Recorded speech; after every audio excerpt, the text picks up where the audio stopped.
Focus reality and agro farming వారు premium farm land projects మన పొలం ఫేజ్ 1, 2 మరియు 3 కంప్లీట్ చేసుకొని మన పొలం phase 4 Wasar village at Narayana Khed లో ఆగస్టు 15 ఇండిపెండెన్స్ డే రోజు గ్రాండ్ లాంచ్ చేయడం జరుగుతోంది.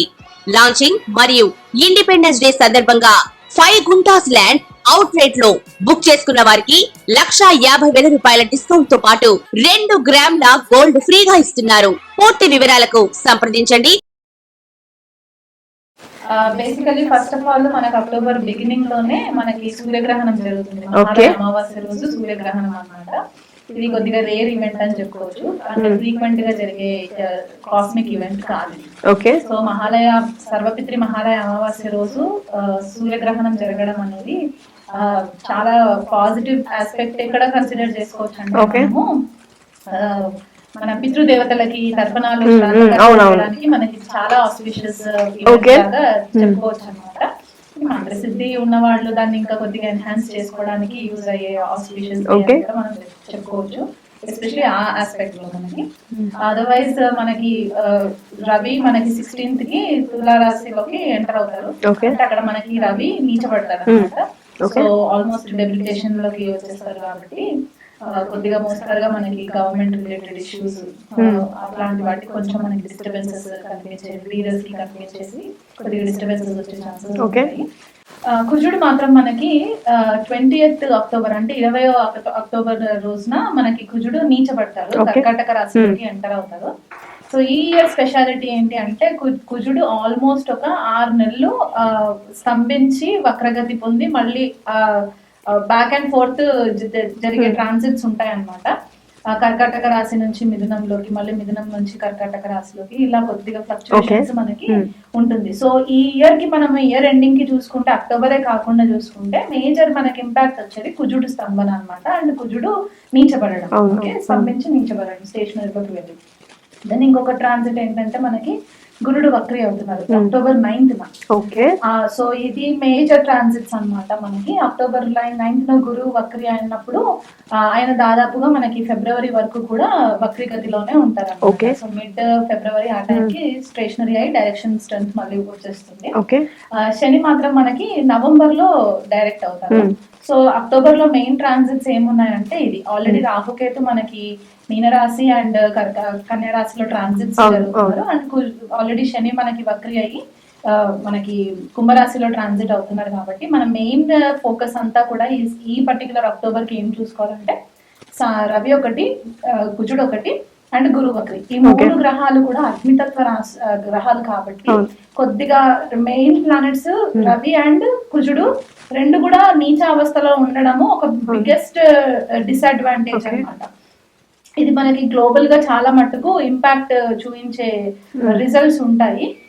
ఇన్ టర్మ్స్ ఆఫ్ మనకి ఏదైనా సడన్ వార్ ఎక్స్ప్లోజన్స్ అవ్వడము, లేకపోతే గవర్నమెంట్ లో రీస్ట్రక్చరింగ్స్ అవ్వడము, ప్రాపర్ స్టెబిలిటీ ఉండకపోవడము, ఇంపల్సివ్ డిసిషన్స్ తీసుకోవడము, ఇట్లాంటివి జరిగే ఛాన్సెస్ మనకి చాలా మట్టుకు కనిపిస్తాయి అన్నమాట ఈ అక్టోబర్ నెలలో.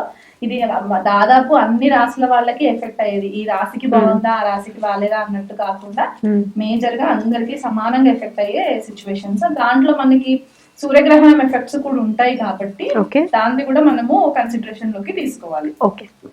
మీనరాశి వాళ్ళకి ఇప్పుడు ఆల్రెడీ లగ్నంలోనే రాహు సంచారం జరుగుతుంది. మీన లగ్నము మీన రాశి వాళ్ళకి ఆల్రెడీ ఏలినాటి శని ప్రభావంలో ఉన్నారు.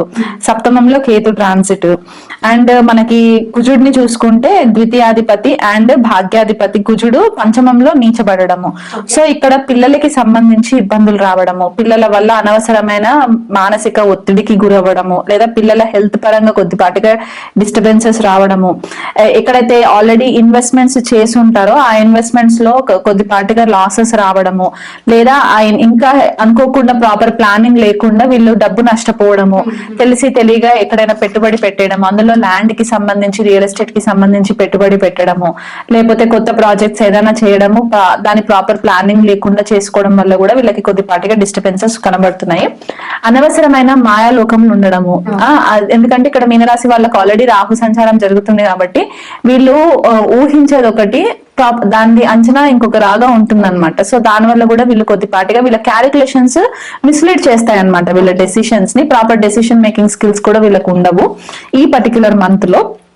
అండ్ తండ్రితోటి కూడా కొద్దిపాటిగా హెల్త్ ఇష్యూస్, తండ్రికి హెల్త్ ఇష్యూస్ రావడము లేదా తండ్రితోటి కొద్దిగా వాగ్వివాదాలకి లోన్ అవ్వడము మనకి క్లియర్ గా కనబడుతుంది. అంటే వీళ్ళు ఒకటి చెప్తే ఫాదర్ ఇంకొకలాగా అర్థం చేసుకొని డిసగ్రిమెంట్స్ జరగడము, లేకపోతే డ్యూయల్ పార్ట్నర్షిప్ ఫాదర్ తోటి ఏదైనా చేస్తున్నారంటే అక్కడ కూడా కొద్దిపాటిగా డిసగ్రిమెంట్స్ రావడము, ఇవన్నీ మనకి క్లియర్ గా కనబడుతున్నాయి.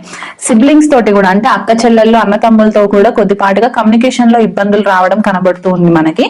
ఎందుకంటే ఇక్కడ పంచమ ద్వితీయాధిపతి అండ్ భాగ్యాధిపతి కాబట్టి మనకి పంచమ స్థానంలో ట్రాన్సిట్ జరుగుతుంది, అదొకటి. అండ్ మనకి ఈ మెయిన్ ఎఫెక్ట్ మనకి సోలార్ ఎక్లిప్స్, సూర్యగ్రహణం యొక్క ఎక్లిప్స్ మనకి మీనరాశి వాళ్ళ పైన ఎక్కువ ఉంటుంది ఈసారి. ఎందుకంటే అదే రాశిలో మనకి సూర్యగ్రహణం జరుగుతుంది, అందులో మహాలయ అమావాస్య కూడా ఉంది కాబట్టి మీనరాశి వాళ్ళకి చాలా ఎఫెక్ట్ పడుతుంది అనమాట. సో ఓవరాల్ గా మనం ఈ ద్వాదశ రాశుల్లో చూసుకుంటే ఈ సూర్యగ్రహణం ఎఫెక్ట్ ఎవరికి ఎక్కువ ఉంటుంది అంటే మీనరాశికి, కర్కాటక రాశికి, కన్యా రాశికి, సింహ రాశికి, వృశ్చిక రాశి వాళ్ళకి కూడా కొద్దిపాటిగా ఎఫెక్ట్స్ చాలా ఎక్కువ ఉంటాయి. కుంభరాశికి కూడా ఎక్కువ ఎఫెక్ట్స్ ఉంటాయి అన్నమాట. వీళ్ళందరూ కూడా నా గ్రహణం అయిపోయిన తర్వాత గ్రహణ శాంతి పూజ చేయించుకోవడము, రవికి, చంద్రుడికి, రాహుకి, కేతుకి కలిపి వీళ్ళు పరిహారము గ్రహణం తర్వాత చేయించుకోవడము చాలా ఇంపార్టెంట్ రెమెడీ అన్నమాట. దీన్ని ఎఫెక్ట్స్ మనకి దాదాపు 3 months to 6 months ఉంటుంది కాబట్టి వారి వారి జన్మ జాతకాన్ని బట్టి వాళ్ళకి సిచ్యువేషన్స్ ఎట్లా ఉన్నాయో చూసుకుంటూ మెల్లిగా దాన్ని ట్రాన్స్ఫర్మేషన్ గా హ్యాండిల్ చేసుకుంటూ వెళ్ళాలే తప్ప హేస్టీ డెసిషన్స్ తీసుకోవడానికి లేదు. ఓవరాల్ గా ద్వాదశ రాశుల వాళ్ళకి చెప్పేది ఏంటంటే కుజుడి యొక్క ట్రాన్సిట్ నీచావస్థలో ఉండడము, అది చాలా కాలం వరకు ఒక 6 to 8 months వరకు మనకి ట్రాన్సిట్ ఉంటుంది కాబట్టి వీలైనంత మట్టుకు ఎంత శాంతంగా ఉండి డెసిషన్స్ తీసుకుంటే అంత మేలు జరుగుతుంది. లేకపోతే చాలా మట్టుకు రిలేషన్షిప్స్ లో ఇంపల్సివ్ డెసిషన్స్, రెక్లెస్ కాన్వర్సేషన్స్ వల్ల వీళ్ళకి రిలేషన్షిప్స్ లో చాలా ప్రాబ్లమ్స్ వస్తాయి అన్నమాట. కుంభరాశి వాళ్ళకి ఈ కుజ ట్రాన్సిట్ ఎక్కడ ఉంటుందంటే తృతీయాధిపతి, దశమాధిపతి కుజుడు షష్ఠ స్థానంలో ఉండడము వీళ్ళకి వర్క్ రిలేటెడ్ ఇష్యూస్ ఎక్కువ అవ్వడం అనమాట. స్కాండల్స్, ఏదైనా హిడెన్ స్కాండల్స్ ఉన్నా కూడా వీళ్ళకి ఈ టైంలో బయటికి రావడము, దానివల్ల కొద్దిగా ఇబ్బందులు పాలవ్వడము అండ్ పబ్లిక్ ఇమేజ్ కొద్దిగా కెరియర్ పర్స్పెక్టివ్ లో కొంచెం ప్రాబ్లమ్స్ ఫేస్ చేసే సిచ్యువేషన్స్ క్లియర్ గా కనబడుతున్నాయి. అండ్ దానివల్ల డబ్బు నష్టపోవడము, అనవసరమైన ఖర్చులు పెట్టడము, లేకపోతే ఇంకొకటి ఏంటంటే సప్తమాధిపతి రవి భాగ్యస్థానంలో ఉండడము. సో దీని వల్ల భార్యకి గాని భర్తకి గాని స్పౌస్ రిలేటెడ్ హెల్త్ ఇష్యూస్ ఎక్కువ కనబడము, భాగ్య వృత్తిలో కొద్దిపాటిగా ఇష్యూస్ రావడము, దీని వల్ల చాలా ప్రాబ్లమ్స్ ఫేస్ చేస్తూ ఉంటారన్నమాట ఈ పర్టికులర్ మంత్. శత్రువులు, గుప్త శత్రువులు అవ్వచ్చు, వీళ్ళేంటంటే కోర్టు కేసెస్, ఎనిమీస్, శత్రుత్వం ఎక్కువ పెరగడము, తెలియని వ్యక్తుల వల్ల శత్రుత్వం ఏర్పడము, దానివల్ల కోర్టు కేసెస్, లిటిగేషన్స్, ఇవన్నీ ఇష్యూస్ లోకి వీళ్ళు కొద్దిగా వెళ్లే సిచ్యువేషన్స్ కనబడుతున్నాయి. అండ్ షష్టంలో కూర్చున్న కుజుడు లగ్నాన్ని చూస్తుంటారు అనమాట అష్టమ దృష్టితోటి. సో అక్కడ లగ్నంలో కూడా మనకి వక్రి అయిన శని ఉన్నారు కాబట్టి కొద్దిపాటిగా హెల్త్ సంబంధించిన ఇష్యూస్, లేజినెస్ పెరగడము, బ్లడ్ కంటెంట్ కూడా కొద్దిపాటిగా ఇష్యూస్ లో ఉండడము, తక్కువ బ్లడ్ కంటెంట్ రావడము, ఇవన్నీ జరిగే ఛాన్సెస్ కుంభరాశి వాళ్ళకి ఈ పర్టికులర్ మంత్ లో మనకి క్లియర్ గా కనబడుతుంది అనమాట. రెమెడీస్ కి వచ్చేసరికి వీళ్ళు లక్ష్మీదేవి ఆరాధన చేసుకోవడము, భాగ్యస్థానం మనకి తులారాశి అవుతుంది కాబట్టి లక్ష్మీదేవి ఆరాధన చేసుకోవడము, అండ్ అక్కడ భాగ్యంలోనే మనకి రవి యొక్క సంచారం జరుగుతూ ఉంది కాబట్టి వీళ్ళు ఏం చేస్తారంటే రవికి అర్ఘం ఇచ్చుకోవడము రెగ్యులర్ గా చేసుకోవాలి మంత్ అంతా కూడా. ఎందుకంటే కెరియర్ లో కూడా ఇష్యూస్ అని చెప్పుకున్నాము, మేనేజర్స్ తోటి ఇష్యూస్, ఏదైనా స్కాండల్స్ లో కూడా ఇష్యూస్ ఉంటాయి కాబట్టి సుబ్రహ్మణ్యేశ్వర స్వామి ఆరాధన ఒకటి, రవికి అర్ఘం ఇవ్వడం ఒకటి, 1 month చాలా కేర్ఫుల్ గా ప్లాన్ చేసుకుంటే కొద్దిపాటిగా రెస్పెక్ట్ ఉంటుంది అనమాట వీళ్ళకి.